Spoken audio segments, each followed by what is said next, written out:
Sire,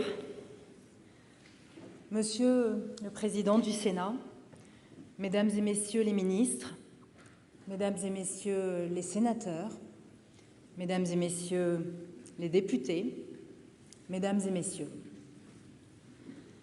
pour que la présidente de l'Assemblée nationale prenne la parole dans l'hémicycle du Sénat, il faut un grand événement.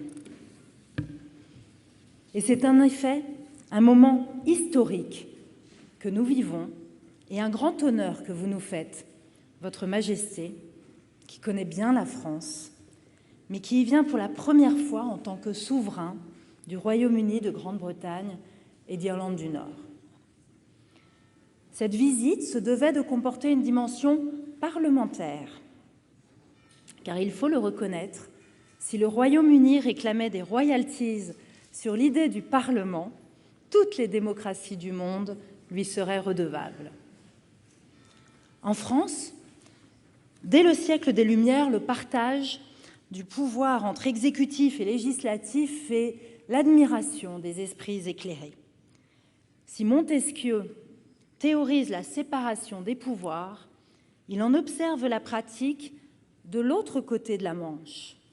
Et c'est aussi à Londres que Voltaire puise l'inspiration de ses lettres anglaises. Mirabeau, quant à lui, plusieurs fois victime de l'arbitraire royal, vénère tout particulièrement l'habeas corpus britannique. Et c'est donc sous le titre d'Observation d'un voyageur anglais qu'il publie sa critique des prisons d'État françaises. Dans ce livre, il crédite nos voisins, vos sujets, d'un plus grand respect des droits de l'homme que cette nation a si glorieusement appris. Allusion évidente à la Glorious Revolution de 1688. Lui-même publie son pamphlet un siècle plus tard, en 1788. Et si l'année suivante, le même Mirabeau défie le roi de France en lui opposant la volonté du peuple incarnée par la première Assemblée nationale, c'est tout simplement qu'il veut acclimater en France le modèle britannique de monarchie constitutionnelle. Finalement, ce sont presque les Anglais qui firent la Révolution française. La famille régnante n'était pas d'accord et la France évolua vers un autre système, la République, née le 21 septembre, il y a 231 ans, jour pour jour. Ainsi ont toujours vécu nos deux peuples, s'observant, s'influençant, longtemps rivaux, mais depuis plus d'un siècle, toujours alliés pour défendre la démocratie et les droits de l'homme. Le calendrier mémoriel est là pour nous le rappeler. L'année prochaine, en 2024, nous célébrerons tout à la fois les 120 ans de l'entente cordiale et le 80e anniversaire du débarquement. Nous nous reverrons donc, comme le chantait Véraline, pour continuer de sceller ce pacte d'amitié et ce long partenariat qui nous unit sur ce qui est essentiel. Aujourd'hui, la guerre est revenue sur le sol européen. Et dès lors que les valeurs les plus fondamentales se trouvent menacées par un usage illégal et illégitime de la force, nos deux pays se retrouvent une fois de plus du même côté, celui du droit international et du respect des droits de l'homme. Deux membres permanents du Conseil de sécurité des Nations Unies, deux membres de l'OTAN, deux démocraties d'influence capables de s'entendre.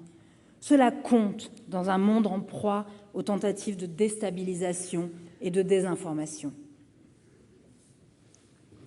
Enfin, en tant que femme, première présidente d'une assemblée parlementaire française, je voudrais saluer la mémoire de ces femmes qui, plutôt qu'en France, ont su faire évoluer les mentalités pour que soient reconnus les mêmes droits aux deux moitiés du genre humain. J'aurais donc une pensée pour ces suffragettes anglaises qui obtinrent gain de cause dès 1918. Et je veux croire que c'est en observant les femmes britanniques, leur engagement, leur civisme dans les épreuves de la guerre et du Blitz, que le général de Gaulle signa l'ordonnance du 21 avril 1944, qui rendit enfin les Françaises électrices et éligibles. À Londres aussi, pendant la guerre, un jeune Français qui avait rejoint la France libre découvrit qu'on pouvait acheter en pharmacie des produits anticonceptionnels permettant aux femmes de contrôler leur natalité. Il s'appelait Lucien Neuwirth, futur député et futur sénateur, qui obtiendra en 1967 la légalisation de la pilule en France. Au moment où, dans le monde, et jusque dans de grandes démocraties, les droits des femmes sont remis en question sur la base d'un discours nataliste agressif, il est bon de rappeler cet épisode qui est beaucoup plus qu'une anecdote. La liberté ne se segmente pas. On est libre ou on ne l'est pas. Et nous voulons l'être dans toutes les dimensions de la vie. Sire, nos deux démocraties continueront d'avancer ainsi vers notre idéal commun de liberté et de respect de la personne humaine. Chacune à son pas, chacune à sa manière, mais toujours main dans la main quand il faut être ferme. Ainsi, je sais qu'ensemble, nous avancerons et ferons avancer le monde sur la préservation de l'environnement et de la biodiversité, cause pour laquelle nous savons votre investissement personnel depuis votre jeunesse. Sur cet enjeu majeur, sur cette grande question du millénaire, Marianne et Britannia resteront deux sœurs. Comme le déclara Winston Churchill à la Chambre des communes, le Tout-Puissant, dans son infinie sagesse, n'a pas jugé bon de créer les Français à l'image des Anglais. Et il disait aussi, la France et la Grande-Bretagne ont trouvé le chemin de la liberté par des voies bien différentes. Mais tant qu'elles feront cause commune, il sera bien dangereux de les provoquer et bien difficile de les abattre. Sire, il est impossible en quelques minutes de résumer des siècles de voisinage et de partenariats multiples.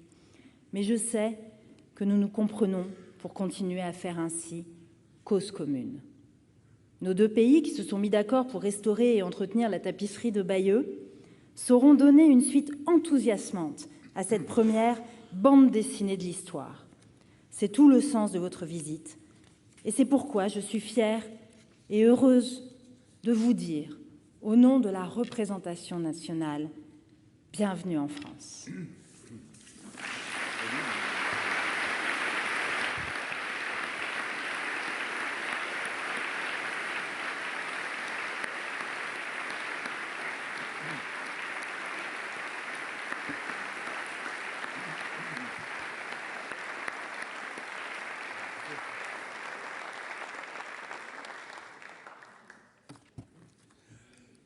Madame la présidente de l'Assemblée nationale, monsieur le secrétaire d'État aux Affaires étrangères, au Commonwealth et au développement, mesdames et messieurs les ambassadeurs, mes chers collègues parlementaires, sire, c'est un moment inédit que nous fait vivre votre Majesté en nous faisant l'honneur de s'adresser dans cet hémicycle du Sénat à la représentation parlementaire française.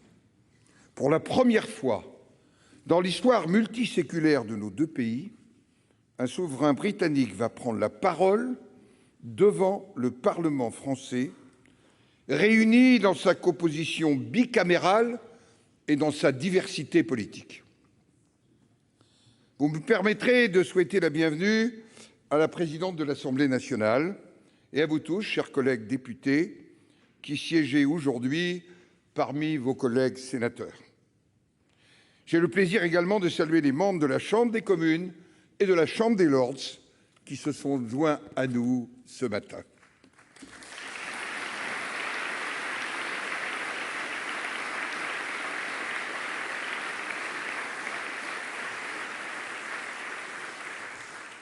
Vous avez tenu, sire, à réserver au Parlement français le discours public que vous prononcerez dans votre visite d'État. C'est dire l'estime nouée entre la plus ancienne des nations parlementaires, le Royaume-Uni, et le parlementarisme français. De l'habeas corpus à la Charte des droits, le Royaume-Uni a ouvert la voie au parlementarisme moderne. Il faut avoir assisté comme Chateaubriand aux séances du Parlement britannique pour s'exclamer dans les of Parliament and wrote in his Memoir d'outre-tombe that freedom contained in the limits of order seemed to emerge from the struggles of Westminster. I am convinced that parliamentary democracy is the greatest antidote which helps us balance political passion. And of course, between our two countries, it really is a matter of passion. Sometimes we've been enemies, we've often been allies, and for a long time we've been competitors. But the United Kingdom and France have a joint fate, a joint destiny. In the darkest hours, the United Kingdom was a refuge for all French citizens who were forced into exile. There was even a time in June 1940 when the capital of France was, you could say, transported to London so that together we could build a rampart against totalitarianism and the empire of brutal forces.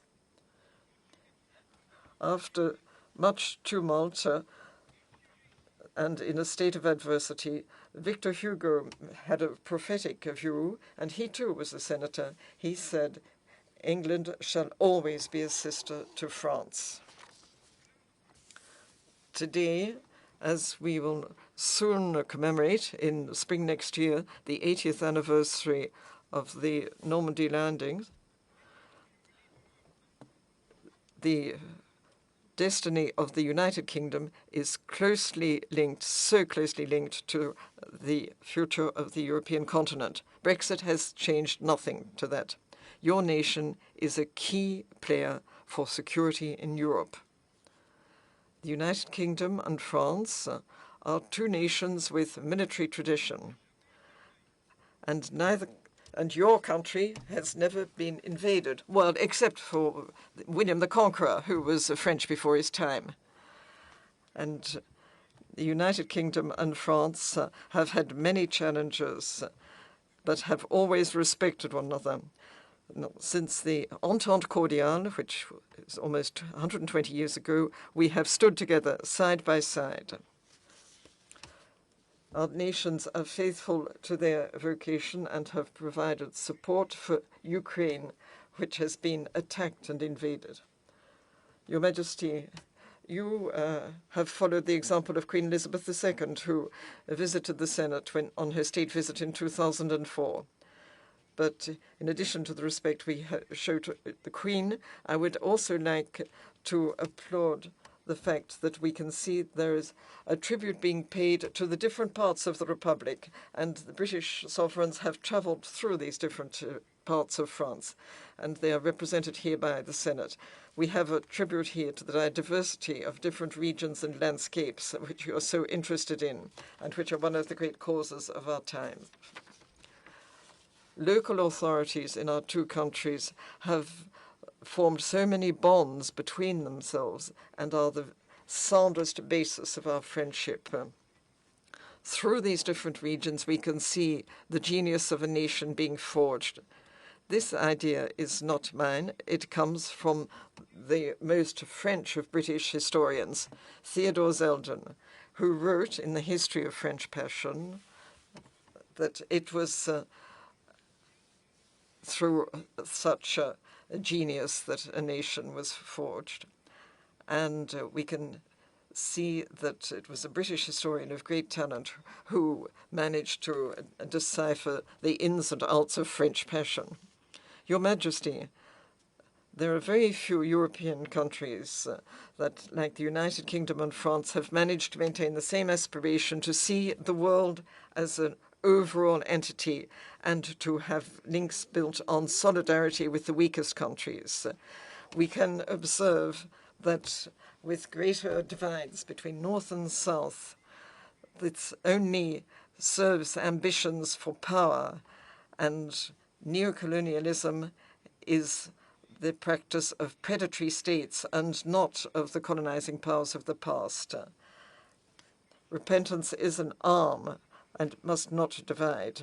France and the United Kingdom have the means to offer a different horizon with different approaches and safety. The time has come to bring together the great families of the Commonwealth and of Francophone countries so that we can forge our ambition with the common language or common languages. Now we can see what Winston Churchill said. The more you make progress in French, the more you understand my English. And I must say that that suits me very well, given my level of English.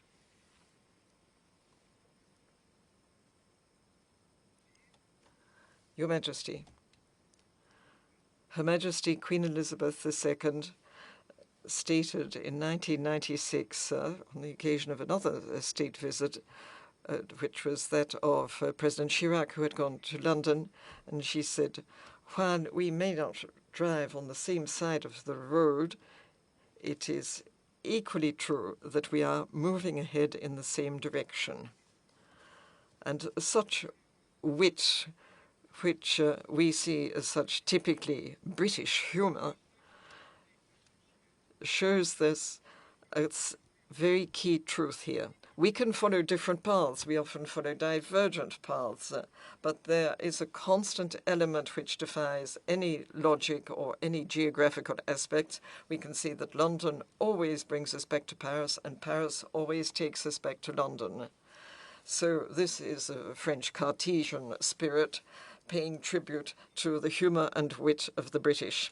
Your Majesty, through the parliamentarians here this morning, the entire French nation is here to listen to you.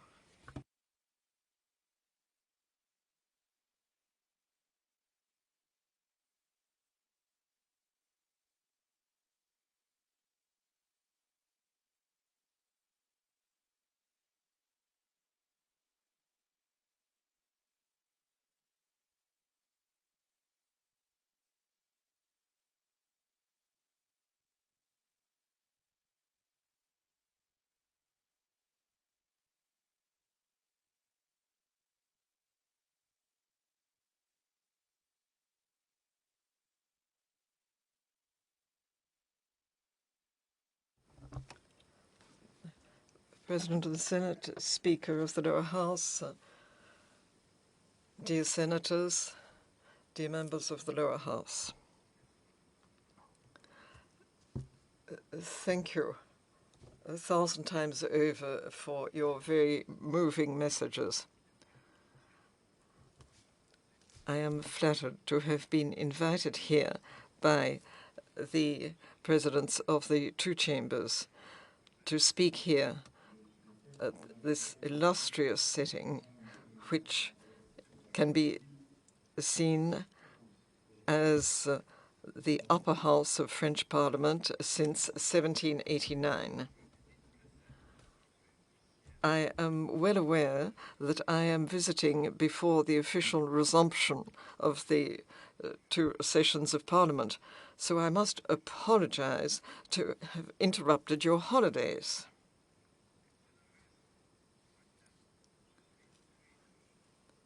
This is why I am very moved to see you present here today. Your long-lived democracy can be seen in the long friendship which brings our nations and peoples together.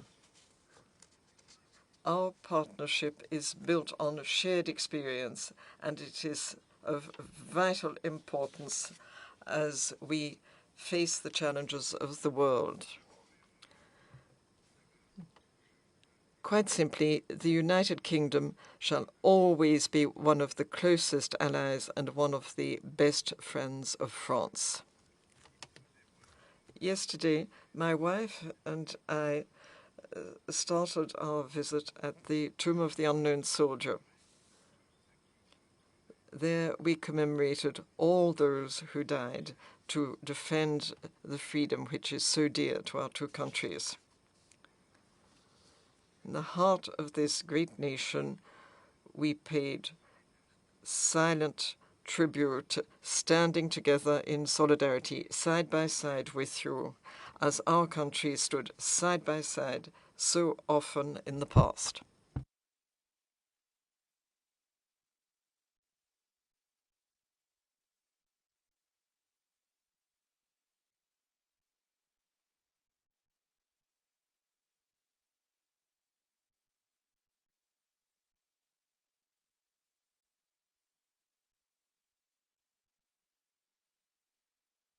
As the golden thread that binds our nations.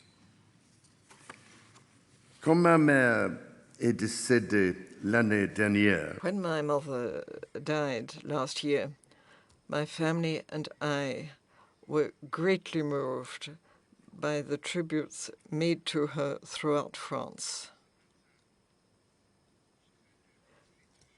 This morning, I reread the very moving messages of condolence which Your Excellencies and the Presidents of the two Houses of Parliament wrote at the time. You described the late Queen, Her Majesty, as the embodiment of British democracy with true dignity and in all permanence. I cannot describe just how important these words for me and for my family. All I can do is thank you and thank the people of France for the great kindness you expressed to us and to all our people at a time of such sorrow.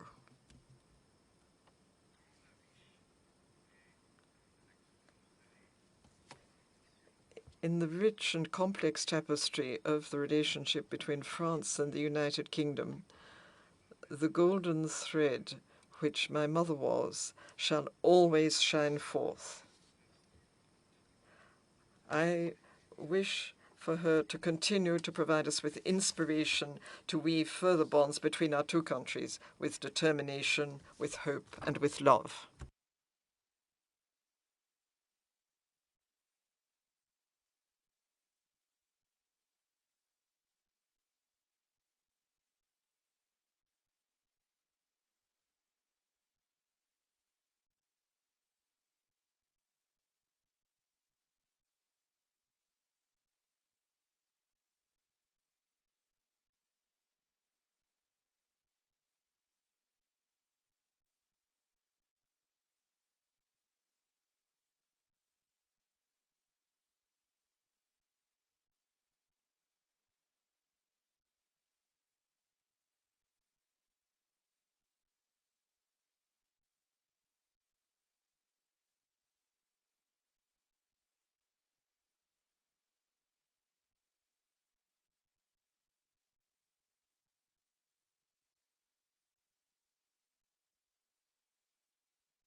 envers la liberté et la démocratie reste d'actualité.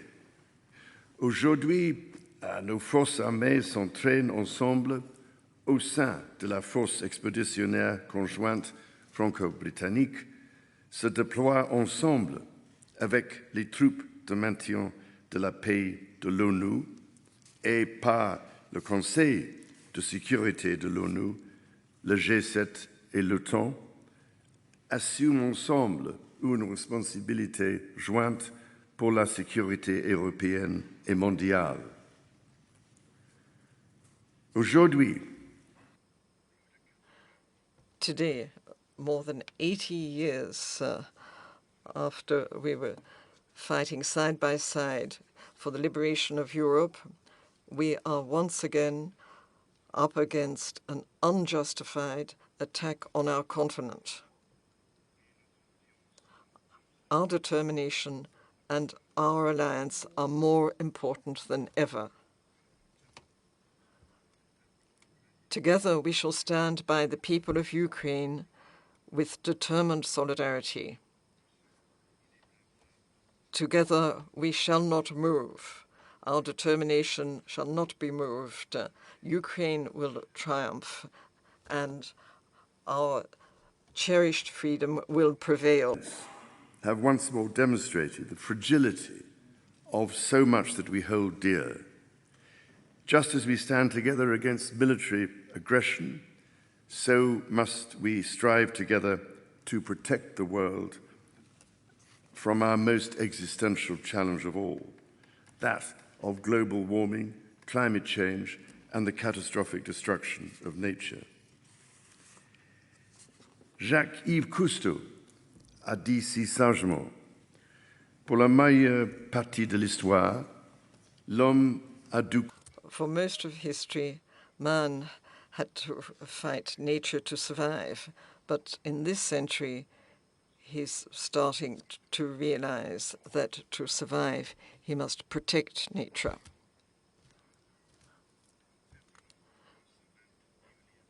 This vision is even more relevant now in the 21st century.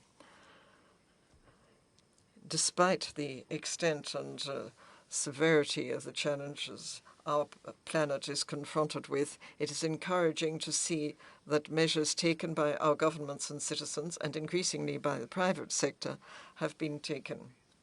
I think that for a long time now, we can see that our companies have been playing an essential role, working in partnership and in harmony with our governments and our people. And they have invested billions to develop solutions which will make it possible to have a successful transition towards a sustainable world. This afternoon, with President Macron, I shall be meeting corporate heads of French and British companies and their collaboration, innovation, and investments in clean growth and the protection of our invaluable biodiversity are a key part of global leadership, which is so essential. I have been thinking about the opportunities that we have between members of the Commonwealth and the International Organization for Francophonie. I sincerely hope that there will be opportunities for future collaboration. For example, we could find a way of having greater cooperation for sustainable development. Our two governments are working in partnership to address so many global challenges. And yet, as ever, it is our people who are the true driving force of our relationship. Our friendship and warm familiarity are fortified by each new connection between us. It is renewed by each newfound joy in the culture of the other, and each reminder of how much we share. Millions of us visit each other's countries every year, a joy that we are now rediscovering after the disruption wrought by the pandemic. Tens of thousands of British rugby fans are currently following their national team around France, enjoying the fantastic spectacle of the Rugby World Cup, my son and daughter-in-law among them. Even when our national teams are drawn up on opposite ends of the pitch, they do so with mutual admiration and a shared commitment to the rules of the game, on which I will say only pas de coup bas et que le meilleur gagne.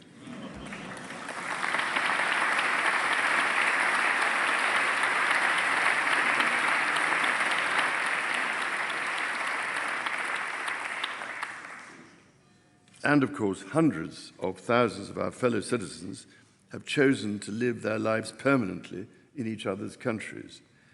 This vibrant exchange between our people makes us immeasurably stronger, happier, and more prosperous. Nos artistes continue. Our artists are continuing to find inspiration for one another, as they have always done it in the past. They are combining the old and the new, creating complex and enriching works. There are the unforgettable paintings of London by Claude Monet, the London fog, which was such a source of fascination for French visitors. Some of the earliest examples, and we can see more recent examples with the iPad works by David Hockney, where he has the changing landscapes in Normandy. There are also, for example, the innovative collaboration with the British designer Paul Smith and the Picasso Museum in Paris. We can see here that there is universal scope in our shared artistic traditions. In fact, at this very moment, my beloved wife is celebrating this artistic partnership by launching the first Franco-British Literary Award, which will be a prize for outstanding contemporary fiction works published in French and in English. And she's doing this at the magnificent French National Library. My wife and I will visit Bordeaux, the first city to be twinned with a British city, Bristol, in 1947. This shared link is just one of a countless number of connections between our towns and cities, our communities, our businesses, and our educational establishments. It is our people, through all that they do together, who are writing each new chapter of our history, so that a more secure, more prosperous world might be the inheritance of the next generation. Our young people must, therefore, be at the heart of our shared endeavors. Ce matin, je me réjouis. This morning, I'm pleased to see young people from the 19th arrondissement in Paris and Saint-Denis who have received support for starting professional work, and this is done through initiatives with clubs and different organizations. When we support our young people, we are investing in our future, and there will be many and many a return on this investment. President, Madam Speaker, senators, members of the lower house. Just under 120 years ago, my great-great-grandfather, King Edward VII, gave a commitment on behalf of the United Kingdom for the Entente Cordiale, the links between our two countries. We could say that this link was sanctified by the extraordinary sacrifices of the past century and has been enhanced with each example of our joint work and vision. It is now in our hands. It has been passed on with great pride from father to daughter, from mother to son, as it has been through the different generations of my own family. For the time that I shall be granted to rule as king, I give a commitment to do everything I can, everything in my power, to strengthen the essential relationship between the United Kingdom and France. And today I would urge you to join me in this effort. Together, our potential is boundless. That is why we must cherish and maintain our entente cordiale. We must renew it for future generations so that it becomes, as I would suggest, it also becomes an entente for sustainability, so that we can have a more effective response to the emergency situation for climate and biodiversity around the world. We have a commitment to one another's and a commitment to the values which we share with such pride. It is a commitment inspired by the example of the past and which we are encouraged us to take on the huge challenges of the world around us now. As neighbors, as friends, as partners, and as allies, there is no challenge that we cannot take on, as we have taken on challenges so often in the past. Let us move ahead with hope and courage, and let us do it together. Thank you.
Ici, des applaudissements qui nous feraient rêver, Madame la Présidente et moi-même, dans nos hémicycles respectifs. Mais nous ne désespérons pas, Monsieur le Président. In our different chambers, we'd love to have such applause now. Now, members of Parliament, please remain here while the Speaker of the Lower House and I accompany His Majesty, and we would like to thank him for being here this morning with the members of the Lower House and the senators here together in the chamber of the Senate. Thank you, Your Majesty.